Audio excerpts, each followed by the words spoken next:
Ya, jadi di soal ini ada sebuah silinder homogen, ya, berarti kita tahu tentu momen inersianya adalah setengah kali massa kali R kuadrat kalau dia diputar di pusat lingkarannya. Kemudian jari-jarinya adalah R besar, ditarik dengan gaya tegang tali T yang jaraknya adalah R dari sumbu pusat. Berarti ini seperti ini ya, kalau kita punya.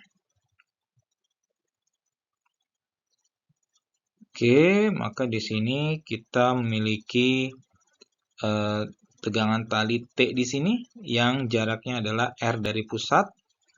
Nah, kemudian di bawah kita asumsikan saja gaya geseknya ke arah kiri gitu ya, karena biasanya termasuk juga kalau untuk gerakan eh, bola yang turun dari bidang miring itu selalu gaya geseknya ke arah belakang seperti itu supaya dia bisa berputar menggelinding. Tapi kita lihat di sini nanti ya. Nah, coefficient of static friction ya. Jadi koefisien gesekannya itu cukup supaya dia itu bergerak tanpa slip. Berapa besar gaya geseknya? Tentu dalam T, lalu massa M, jari-jari R besar dan R kecil. Ya, kemudian berapa percepatannya? Berapa nilai R supaya percepatan lebih besar daripada T per M? Dan kemana arah gesekannya? Maka di sini kita punya bahwa sigma torsi itu sama dengan I alfa dan sigma gaya sama dengan massa kali percepatan. Torsinya berarti terhadap titik pusat ya. T kali R secara jarum jam ditambah F kali R ya, R besar sama dengan momen inersia setengah M R kuadrat dikali percepatan sudutnya A per R. Sehingga kita dapatkan T kali R ditambah F kali R sama dengan ini coret setengah M kali A. Lalu yang kedua kita punya total gayanya adalah T kurangi F sama dengan massa dikali percepatan. Nah ini tinggal, ini kali R ya satu lagi ya. Ini tinggal kita masukkan di sini. Maka T kali R ditambah F kali R sama dengan setengah T min F dikalikan R. Ya, maka di sini kita akan punya nilai F kali R gitu ya, ditambah T kali R sama dengan setengah T kali R besar dikurangi setengah FF dikali R besar. Ya, kita pindahkan ke kiri, berarti 3/2 F kali R sama dengan setengah T kali R besar dikurangi T kali R kecil. Maka di sini kalau kita sederhanakan, berarti nanti menjadi F sama dengan, ya, di sini ya kita masukkan nilai dikalikan 2/3 semuanya, berarti F kali R sama dengan yang kanan dikali 2/3, maaf, yang sebelah kanan juga dikalikan 2/3, sehingga FR sama dengan 1/3 TR besar dikurangi 2/3 TR kecil, sehingga F-nya nanti sama dengan 1/3 dikalikan T, R-nya hilang, dikurangi dengan 2/3 kalikan T dikali R besar per R kecil.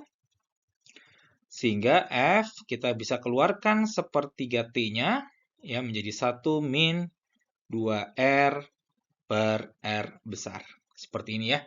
Ini adalah besar gaya geseknya dengan asumsi dia geraknya ke arah kiri ya, gaya geseknya. Arahnya ke arah kiri. Kemudian berapa nilai percepatannya? Ya berarti percepatan tinggal kita masukkan ke dalam persamaan yang ini gitu ya. Jadi T minus F, F-nya adalah T/3 dalam kurung 1 min 2R per R.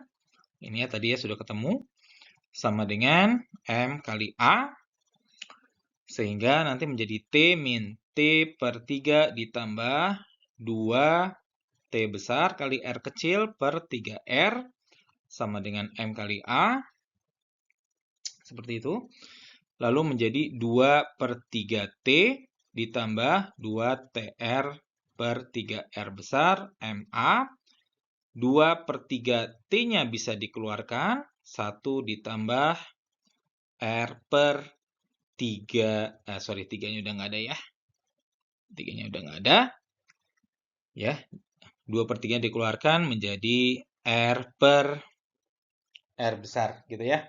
R per R besar sama dengan M kali A, sehingga A-nya sama dengan 2T per 3M, 1 plus R besar, R kecil per R besar, ya. Ini untuk percepatan.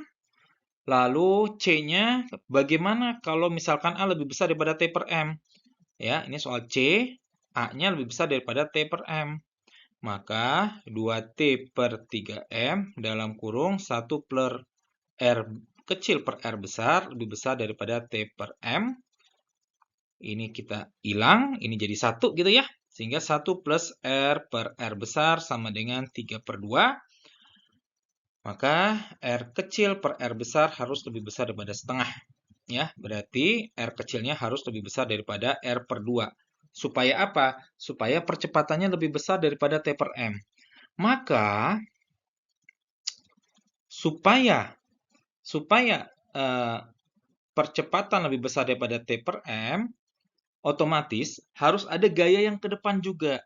Ya, gaya apa? Gaya gesek. Sehingga ketika A-nya lebih besar pada T per M, yang berarti terjadi kalau tarikan R-nya itu posisinya lebih besar daripada R per 2, maka gaya gesek arahnya harus searah T, gitu ya. Kenapa? Karena di sini percepatan lebih besar daripada T per M.